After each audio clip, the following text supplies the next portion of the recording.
Good evening po sa inyong lahat.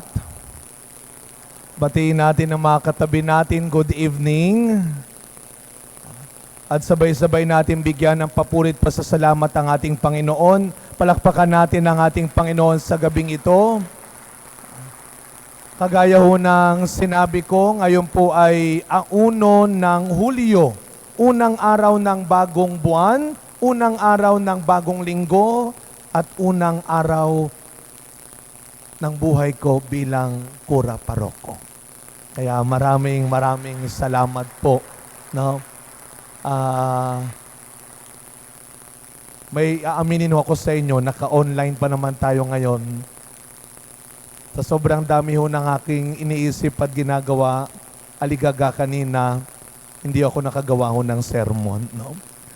Kaya sabi ko na tayo, bago magsimula ang misa, buti lang may 15 minutes pa. Alam po ng mga kaibigan ko ho yan, kahit ordinary time, sinusulat ko ho, meron ho akong homily. Kaya nga hindi ko dala yung libro ko ngayon lagi, yung aking 365 Days with the Lord, no? Tama ba 365 ba yun? O yung libro ko ho. Hindi ako nakapaganda talaga. Pero ito pong misang ito ay napakahalaga sa akin. At ako po yung nagpapasalamat sa Diyos dahil binigyan ako ng hindi man maraming tao, pero mga sasabi ko pong mabuting tao sa buhay ko na mga nandito ngayon. Kaya kayo po ay bahagi ng kasaysayan ng aking buhay bilang pari dahil kayong mga nandito ngayon ang saksi sa unang araw ko bilang kura paroko. Kaya ngayon pa lamang nagpapasalamat ako sa inyo.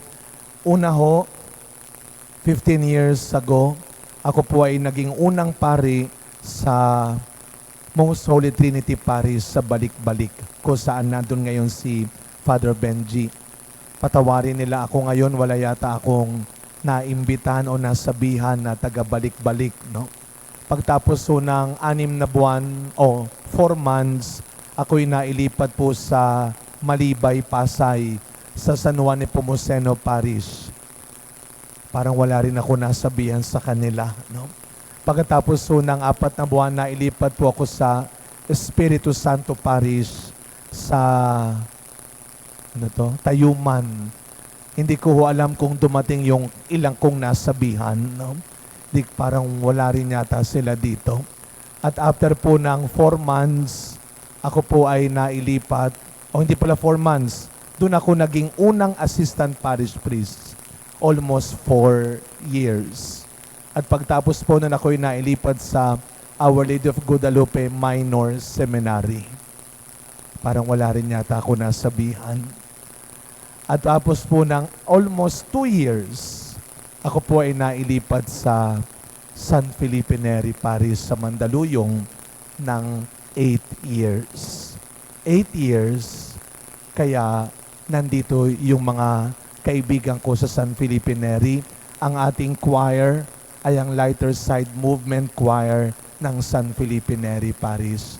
Palakpakan ho natin ang aking mga kaibigan sila ay LSM, no? At nandito po ang aking mga kaibigan, naging bahagi po ng aking misyon, lalo na nung pandemya, ang Hands to Heaven PH Group. Nandito po ang aking mga kasama mula sa San Felipe Neri Parish. Palakpakan din ho natin sila. Di ko alam kung sino pang mga taga San Felipe ang nandito. Pero after 8 years, ako po ay dinala sa National Shrine and Minor Basilica of the Black Nazarene sa Quiapo, Manila. Nandito po siyempre ang aking pamilya ng Quiapo Church. Palakpakan ho natin ang mga kapatid natin sa Quiapo Church. At after almost 2 years, ako po ay dinala ng anak sa tahanan ng kanyang ina, kung saan ako pala ay unang magiging kura paroko, ang aking pamilya sa Our Lady of the Assumption Parish. Dito po sa Asuncion Street, Malate, Manila. At siyempre nakita ko po yung iba ko pong mga kaibigan sa Servants of the Lord Vineyard, ang aking mga kaibigan sa Kapitolyo, sa Pasig, ang aking mga kaibigan at kapatid sa TV Maria, At ang iba't iba pong mga kaibigan na naririto ngayon, bakit ko po ito inisa-isa? Sa unang bahagi ng Ebanghelyo, may nagsabi sa Panginoon, Panginoon, susunod ako sa iyo saan ka man magpunta.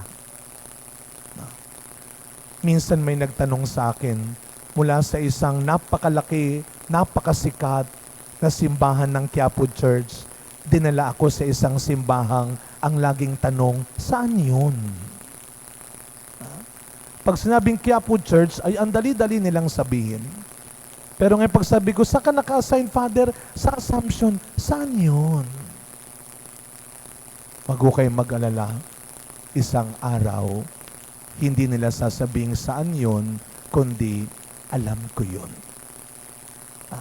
Isang araw sa tulong ng ating mahal na ina. Pero ang lagi ko po sinasabi, hindi tayo makikilala dahil lang po sa laki ng simbahan, dahil sa itsura ng simbahan.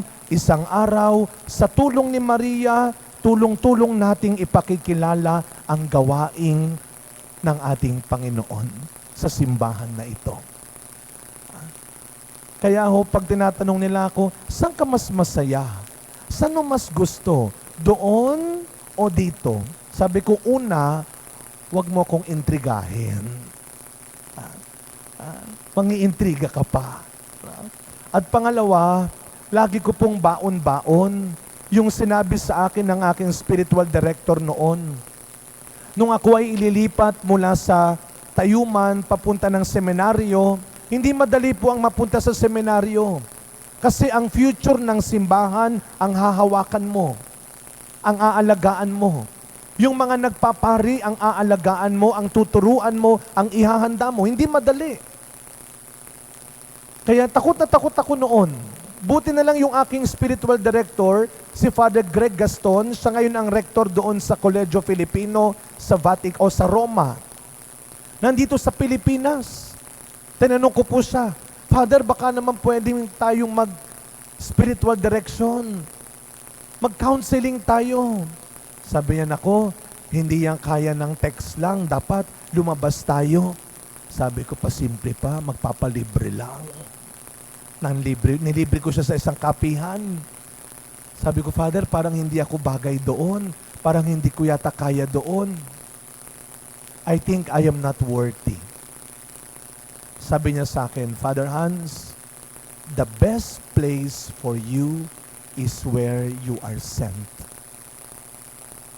The best place for you is where you are sent. Ang pinakamabuti at magandang lugar para sa iyo ay kung saan ka dadalhin ng Diyos. Huwag kang pumili ng magandang lugar. Huwag kang pumili ng madaling lugar para gumawa ka ng mabuti. Gumawa ka ng mabuti kahit saan ka dalhin lugar. At simula noon, dala-dala ko lagi sa puso ko yon. Kaya masasabi ko po na kahit saan man ako dalhin, at sana tayo rin. Lahat tayo nakakaranas ng paglipat. Ililipat ka. Ililipat ka ng lugar, ililipat ka ng kwarto, ililipat ka ng opisina, ililipat ka ng assignment, ililipat ka ng role. At hindi mawawala yung takot, yung pangamba natin. Kaya ko ba doon? Magiging masaya kaya ako doon? Magiging madali kaya yun? Kikita kaya ako doon? Yan ang normal sa atin bilang tao. Pero magiging ganyan tayo lagi pag wala sa atin si Kristo. Pero pag nasa puso at isip natin si Kristo, dalawin man tayo ng mga bagay na nakakatakot, nakakakaba, magagawa natin. Makakaya natin.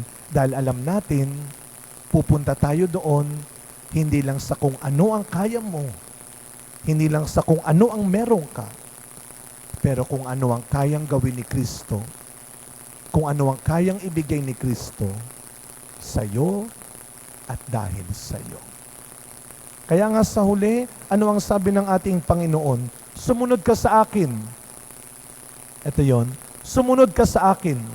Ito madalas natin naririnig. Sumunod ka sa akin, akong bahala sa iyo. Sinasabi natin yan sa iba, sundin mo lang, si Lord na ang bahala sa iyo. Pero pakinggan natin, yung sa'yo, kasama na doon ang mga iniisip mo. Sumunod ka sa akin, ako nang bahala sa magulang mo. Sumunod ka sa akin, ako nang bahala sa mga anak mo. Alam niyo po yan, mga volunteers ng simbahan. Alam niyo po yan, mga nagsaserve sa simbahan.